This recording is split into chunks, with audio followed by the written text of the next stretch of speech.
Hello everyone, this is workshop 10, molecular equations, ionic equations, and precipitation reactions. When you're looking at ionic compounds and you put an ionic compound in water, it is going to break up into its individual parts. If we were to take potassium chloride, let's say, any ionic compound that you put in water, it is going to what we call dissociate. It's going to undergo dissociation, which is to take the ionic compound and break it up into its individual ions. All ionic compounds are going to dissociate when you put them in water, and that is why all ionic compounds are strong electrolytes. Strong electrolytes are able to generate electricity because the charges of the ions are now present in the solution. If you put a molecular compound in water, it doesn't break up into its individual parts. If you put sugar in water, you still maintain molecules of sugar, it's just they have now, instead of all the molecules of sugar being stuck to each other, you have individual molecules of sugar floating around the solution. But a substance like potassium chloride being put in water is not going to stay as potassium chloride. It's going to be potassium ions and chlorine ions in solution, or in the water, and so it's able to generate electricity, acting as a strong electrolyte. And now when we are looking at our equations here, when we're looking at our precipitation reactions, we are going to be looking at reactions that have two ionic compounds reacting in water. Because if you have two ionic compounds, the ions are sometimes going to react with each other. Depending on the solubility rules of each ionic compound, you can sometimes make what is called a precipitate. And so let's look at an example of that. So what we have been working with whenever you're doing your stoichiometry, balancing your chemical equations, is what we call our molecular equation. Molecular equation. This is looking at the actual molecules or compounds just as they're written. And so if we react sodium chloride with silver nitrate, with the AQ meaning aqueous, meaning we are reacting the sodium chloride and silver nitrate in water, we would get sodium nitrate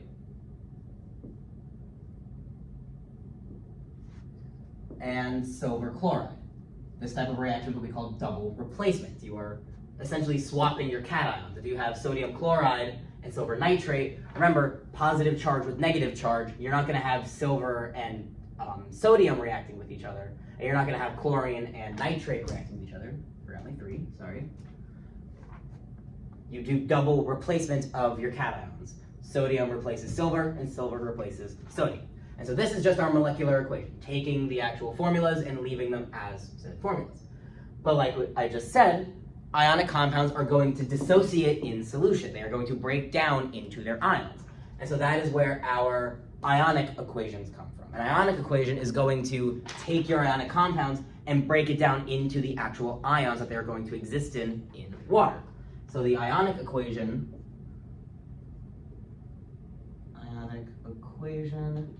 of our current molecular equation would be sodium ion plus chlorine ion plus silver ion plus nitrate ion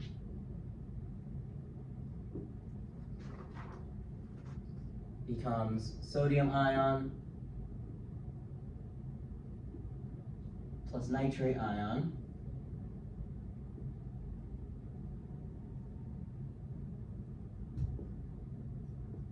and then just plus silver chloride. Anything that is aqueous is going to break down into ions. That aqueous tells us that our ionic compound breaks down into its individual parts.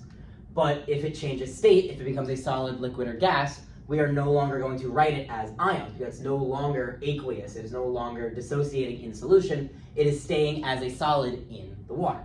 And so silver chloride doesn't become silver ions and chlorine ions anymore. It's a solid, so it just stays as silver chloride. Now, of course, this is a lot of information to write, and there's a lot of duplicates in these equations. Sodium ion stays sodium ions in this reaction. Nitrate ions stay nitrate ions in this solution. This is a lot of information to take in, and we have a lot of repeat terms, and so we can write instead what is called our net ionic equation. Your net ionic equation is essentially only looking at the actual reaction that is going to occur when there is a change in phase between your reactants and your products. Sodium ions stays as sodium ions, so these are not going to go in our net ionic equation. Same thing with nitrate. Nitrate ions stay as nitrate ions from reactant to product side, so it doesn't go in our net ionic equation. Sodium and nitrate in this case are what we call spectator ions.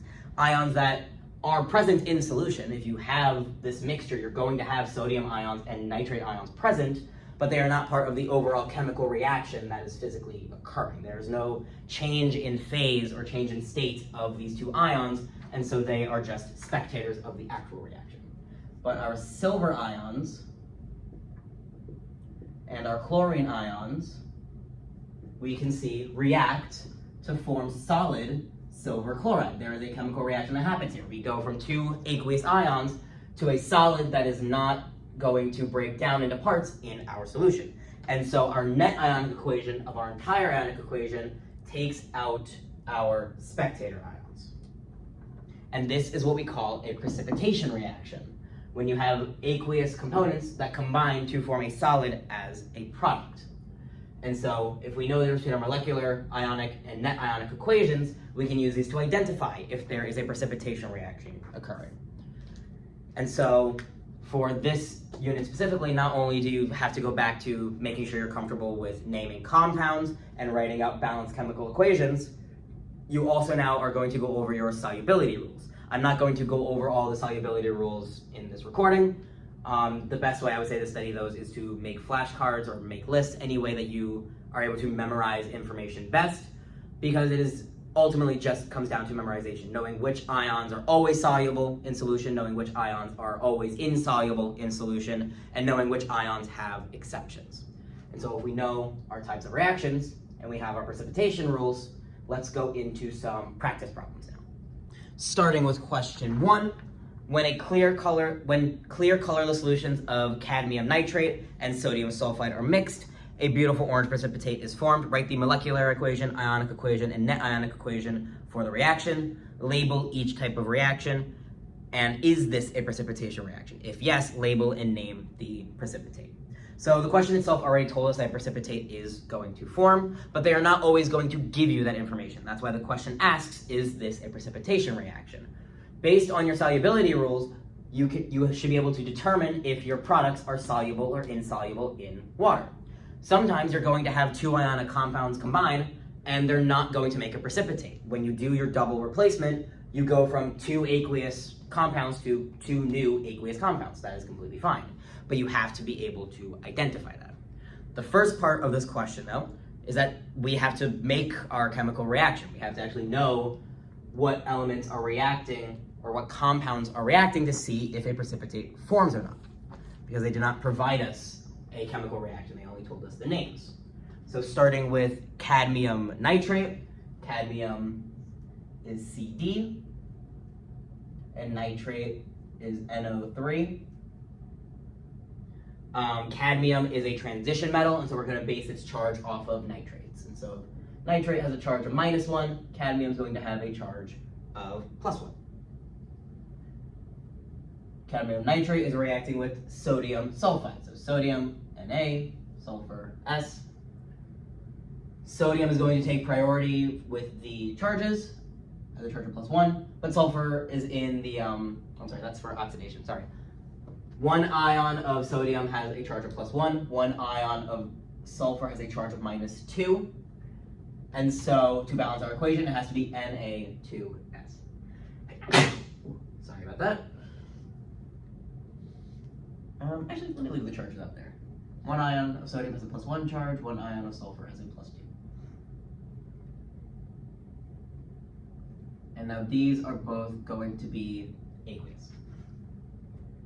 And now we have to make our products. So again, double replacement, we are going to swap our sodium with our cadmium. So that means we are now going to make sodium nitrate, charge of +1, charge of -1, this is already balanced.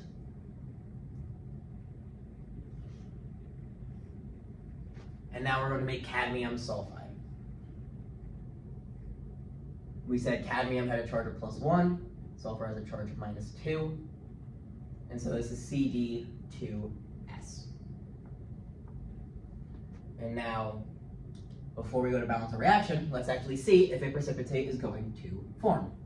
Sodium nitrate, based on our precipitation rules or solubility rules, sodium is always soluble and nitrate is always soluble. So this compound has to be aqueous still on the product side.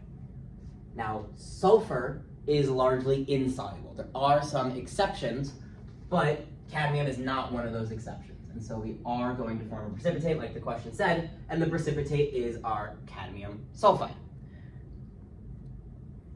And so for the labeling and naming of the precipitate, cadmium sulfide is our precipitate. I'm going to abbreviate it as just precip. So now let's balance our chemical reaction. Reactants, products. We have to balance our chemical reaction because not only do we have to identify our precipitate, but when we go to write our ionic and net ionic equations, we need to make sure we are writing the correct number of ions and the correct number of solid product. So we have cadmium, we have nitrate, we have sodium, and we have sulfur. 1, 1, 2, and 1 versus 2, 1, 1, and 1. We're going to start with balancing cadmium. Doesn't really matter in this case which cadmium or sodium we balance first. If I want to balance cadmium, I have 1 on the reactant side, 2 on the product side, so we multiply our cadmium nitrate by 2. So now we have our cadmium balanced, but now our nitrate is unbalanced. 2 nitrate on the reactant side, 2 sodium on the reactant side, and so we can multiply sodium nitrate by 2 and balance everything out. So 2, 1, 2, 1. Now the reaction is balanced, we can go ahead with the rest of the problem. First, we need our ionic equation. So taking every single compound, breaking the aqueous compounds into their ions. So if we have 2 cadmium nitrate, that means we're going to have 2 cadmium ions. Always make sure you're putting the charges. That's why we also had to identify the charges of all of our compounds. The ionic equation is incorrect if you do not put your charges, because that would be saying you have neutral cadmium and neutral nitrate. We don't have neutral cadmium, we have cadmium ions, cadmium plus. And we have 2 nitrate ions, nitrate minus 1. So 2, 2. It's sodium sulfide, Na2S, so we have also then 2 moles of sodium ions and only 1 mole of sulfur ions. That is our reactant side. Now our product side. 2 moles of sodium ions, 2 moles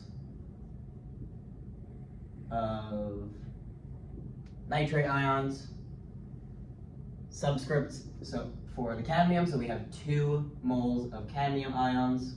Oh, I'm sorry. Sodium nitrate is aqueous, so that gets broken up into its ions. Cadmium sulfide is a solid, so that stays as cadmium sulfide in the reaction.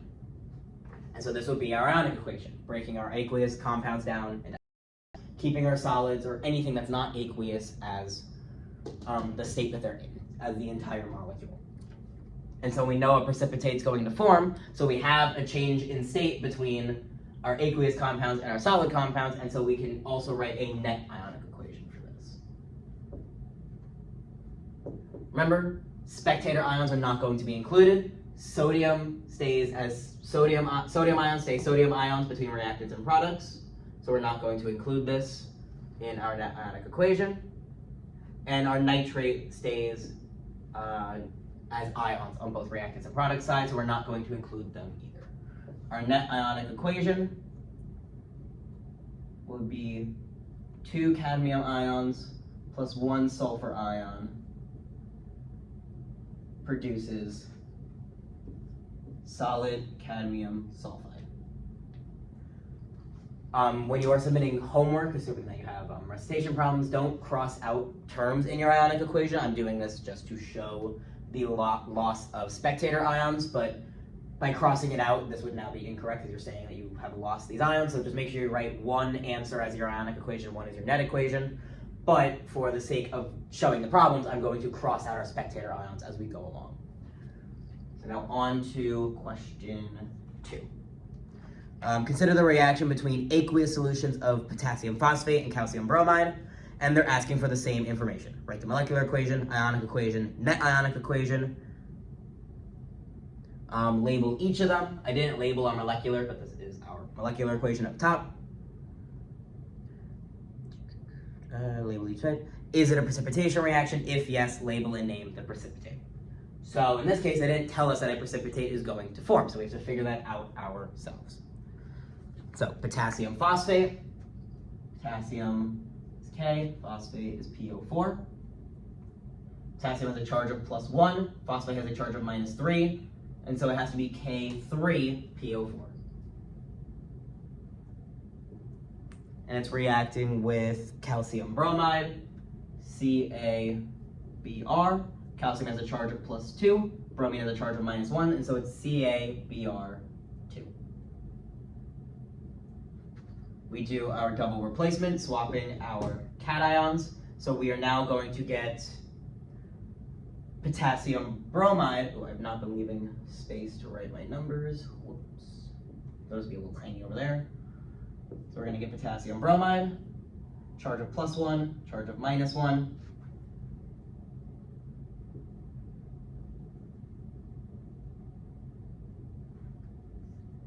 And we're going to get calcium phosphate. Charge of +2, charge of -3. And so we have to do cross multiplication of our charges. We're going to have 3 calcium and 2 phosphate, Ca3PO4, 2. And so now that we have our molecular formula, let's look at our solubility rules. Potassium is another element that is always going to be soluble, and so this has to be aqueous.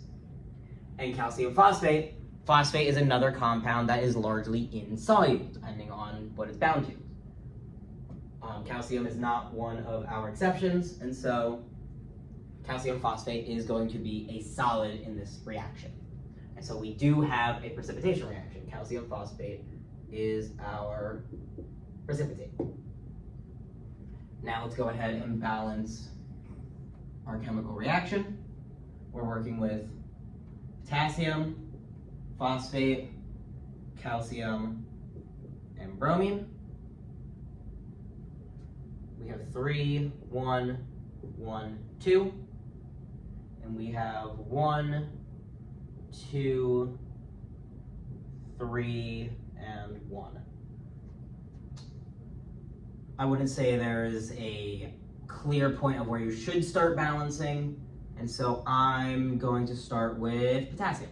We have 3 potassium on the reactant side and 1 on the product side, as we can multiply potassium bromide by 3, and that will balance out our potassium, but that will give us now 3 bromine here. Since this is 2 and 3, I'm going to start balancing some other things to see if I can make this a little bit easier and not have to use fractions.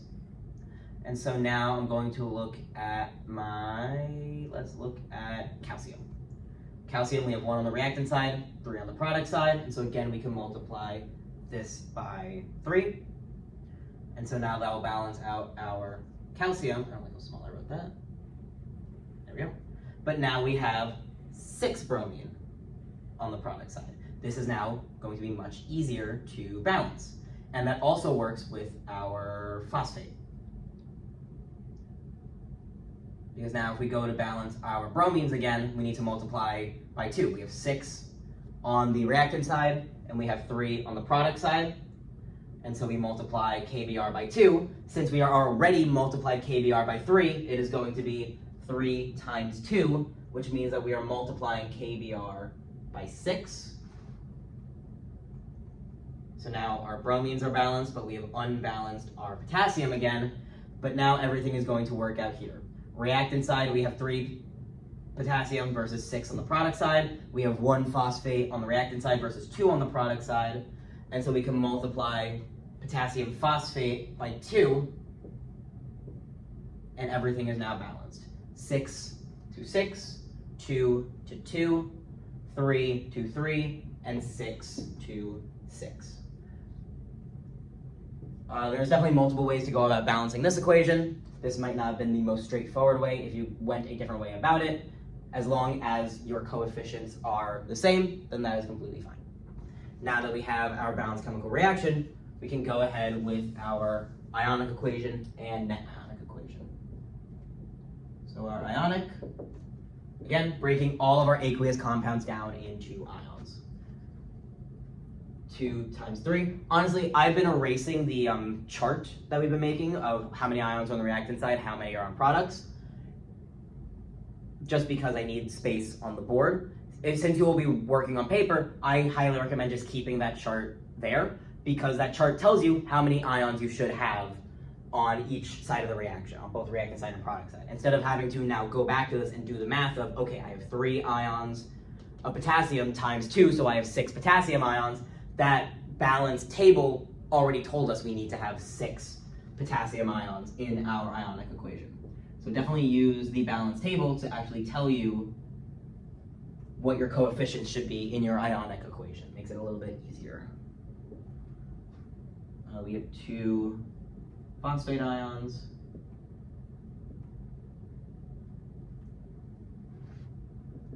3 calcium ions,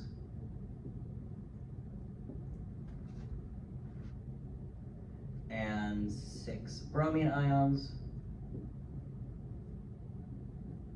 And these are going to become 6 potassium ions, 6 bromine ions, and calcium phosphate is a solid, so it stays as calcium phosphate. So that would be our ionic equation. Now when we go to our net ionic equation, we are looking for ions that are changing phase. Potassium stays aqueous, phosphate goes from aqueous to solid, calcium goes from aqueous to solid, and bromine stays aqueous.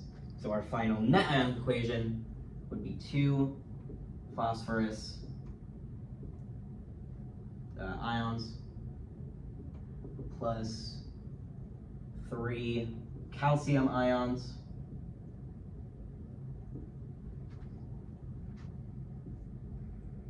becomes 1 mole of calcium phosphate.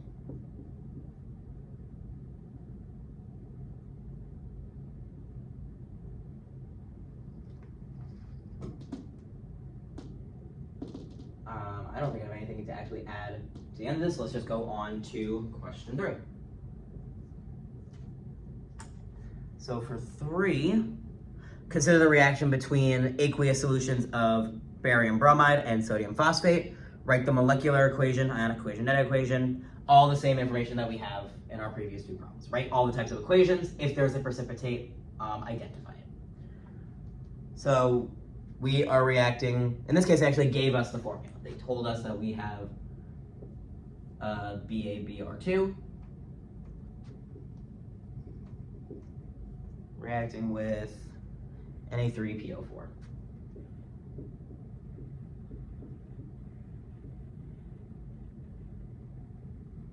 And so now he doesn't have to worry about doing the double replacement. Barium will swap with sodium, and so you get sodium bromide. Sodium, we said previously, is always aqueous, and so sodium bromide has to be aqueous. And we get barium phosphate, similar situation to the calcium. Barium has a charge of +2, phosphate -3, and so it is Ba3PO2. And again, similar rules with solubility. Phosphate is largely insoluble, and so barium phosphate is going to form a solid. Let's balance our equation so we can then go on to our net ionic equations, or ionic equation and net ionic equation. Working with barium, bromine, sodium and phosphate.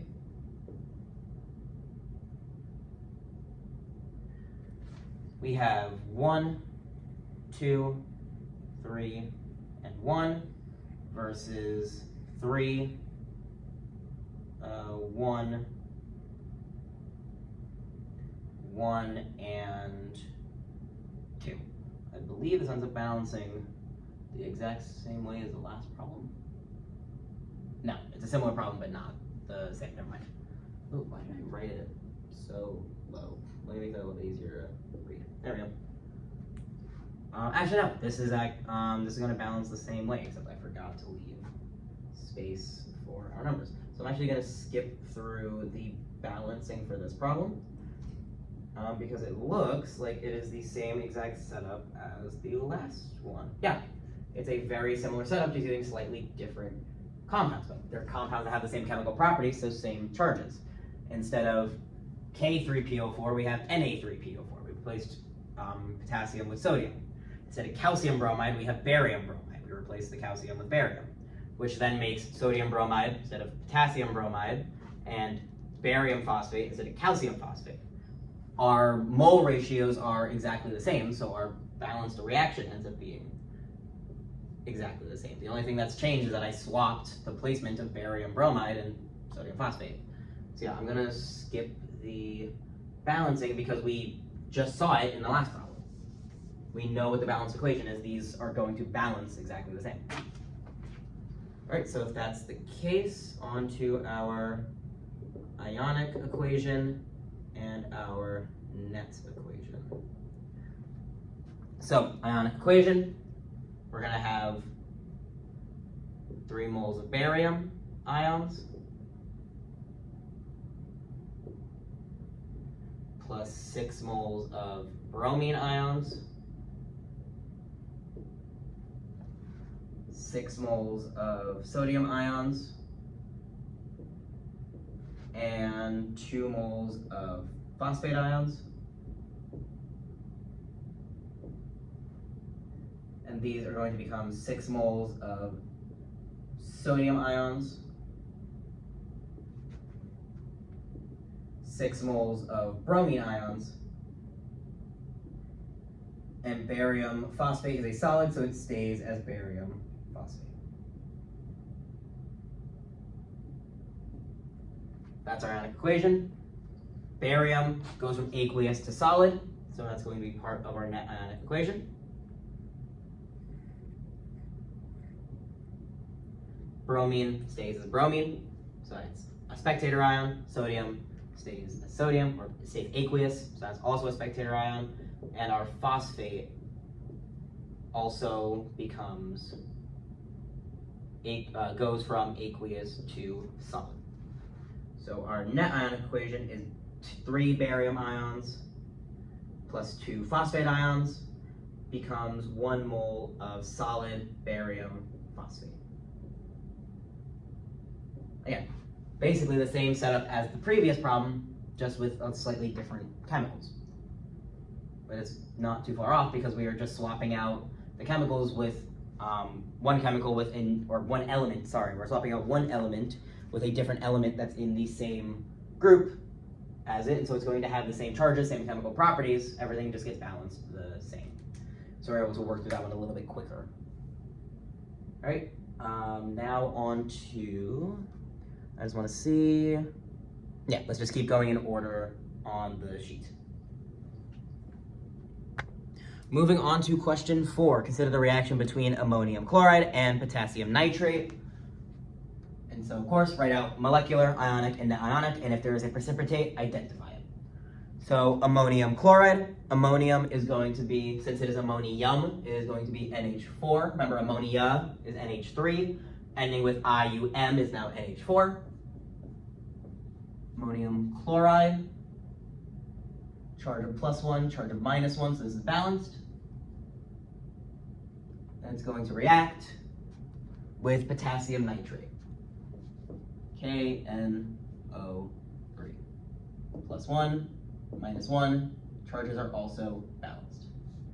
Now we go ahead with our double replacement. Ammonium is now going to react with our nitrate, NH4NO3, +1, -1, and so our charges already have balanced. The last one, we now have potassium chloride. And again, +1, -1, everything is balanced. Let me actually not write that yet. So already we don't have to balance our coefficients. We have 1 mole of ammonium to 1 mole of ammonium, 1 chlorine to 1 chlorine, 1 potassium to 1 potassium, and 1 nitrate to 1 nitrate. This equation is already balanced. It is all a 1-to-1 ratio. Everything is 1 mole to 1 mole. So that saves us a little bit of work. And now it's looking at our solubility rules. Ammonium and nitrate are both always always soluble in aqueous solutions. And so ammonium nitrate has to be aqueous. Potassium is also always aqueous in solution. It is always going to be able to dissolve, and so this is also an aqueous compound. And so this is a case where we don't have a precipitation reaction occurring. Some other chemical reaction might be occurring. It might be an acid-base reaction, or I'm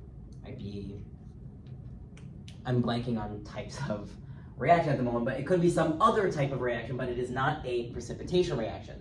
There is no precipitate that formed. And so that saves us a little bit of work, because the ionic equation is all of your ions, all of your aqueous compounds being broken down into their ions, while the net ionic equation is when you have a change of state between reactants and products. If everything is staying aqueous, you can't have a net ionic equation, because the net ionic equation is showing the actual reaction occurring, the change from one state to another. We have no changes in state, and so we can only have an ionic equation. Ammonium ion plus chlorine ion plus potassium ion plus nitrate ion becomes ammonium ion plus nitrate ion plus potassium ion plus chlorine ion. Everything stays aqueous, and so there is no net ionic equation. This is the only other answer you can provide for this question. So when there's no precipitate, the questions become a little bit shorter to solve, because you only have your molecular and ionic equation to worry about. You don't have a net ionic equation to write, and so you just have the two options. So now on to question 5. Consider the reaction between silver nitrate and sodium bromide.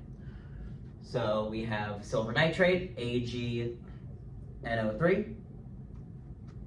Silver has a charge of +1. Nitrate has a charge of -1, so this is balanced. This is that we're reacting it with sodium bromide. And so sodium bromide, NaBr, +1, -1, this is also already balanced. And so now we do our double replacement. We are going to get silver bromide, and we are going to get sodium nitrate. There's no reason for that big of a line.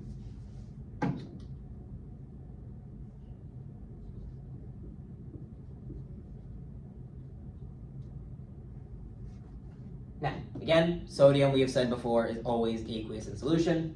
Nitrate is always aqueous in solution. And so sodium nitrate has to be an aqueous compound, just like the ammonium nitrate was and just like the potassium nitrate was. But now silver bromide, bromine is usually soluble, but bromine is one of those elements that has an exception. When bromine bonds with silver, it does become a solid. So while bromine is normally aqueous, when it binds with silver, it's one of the cases where it is not. And so we do have a solid forming. We have a precipitate for this reaction. Similar to the last problem, 1 mole of silver to 1 mole of silver, 1 nitrate to 1 nitrate, 1 sodium and 1 sodium, 1 bromine and 1 bromine. And so everything is balanced. It's all a 1-to-1 ratio.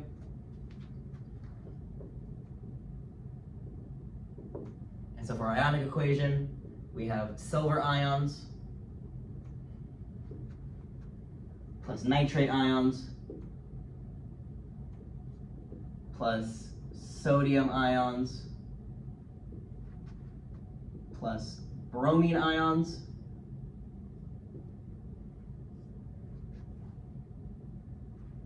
becomes silver bromide, because that stays a solid, plus sodium ions plus nitrate ions. And so now for our net ionic equation, silver goes from aqueous to solid, so we include silver. Nitrate stays aqueous, sodium stays aqueous, and bromine goes from aqueous to solid. And so silver ions plus bromine ions are going to react to form silver bromide. And it's all a 1-to-1 ratio, so again, nothing should have coefficients. Everything is already balanced without needing additional coefficients. So now on to problem 6. 6 says, consider the reaction between aqueous ammonium sulfide. So they already gave us the formula for this compound, NH4,2S.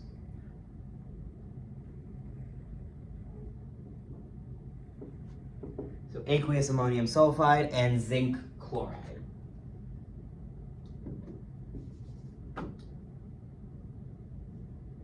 ZnCl2. We need our molecular equation, ionic equation, and if there is one, a net ionic equation. And so we start with our double replacement. We are now going to have ammonium chloride. Ammonium has a charge of +1, chlorine a -1, so this is balanced. And we are going to get zinc sulfide. Zinc, in this case, based on the chlorine has a charge of -1, and we have 2 chlorine, so overall it's -2. And so zinc has to have a charge of +2 to balance it out. So zinc has a charge of +2, and sulfur has a charge of -2. And so this is also balanced. Ammonium is again one of our compounds that is always aqueous, so ammonium chloride has to be aqueous. And sulfur, we said in a previous problem, is largely insoluble. So this is going to be a solid. We are going to form a precipitate in this reaction. And so now we have to pay attention to balancing.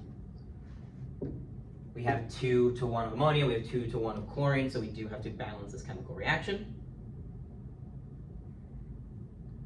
So we have ammonia.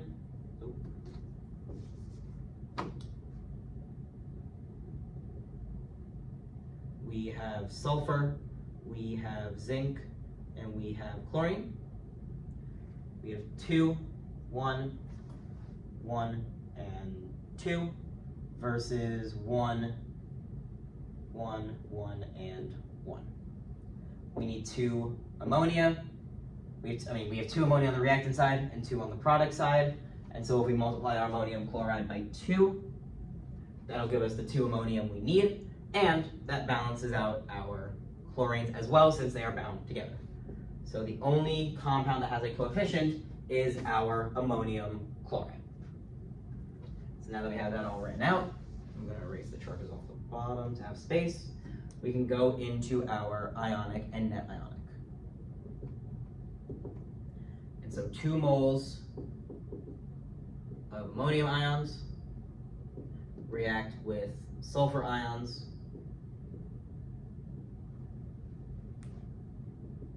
They react with zinc ions, 2+, and they react with 2 chlorine ions,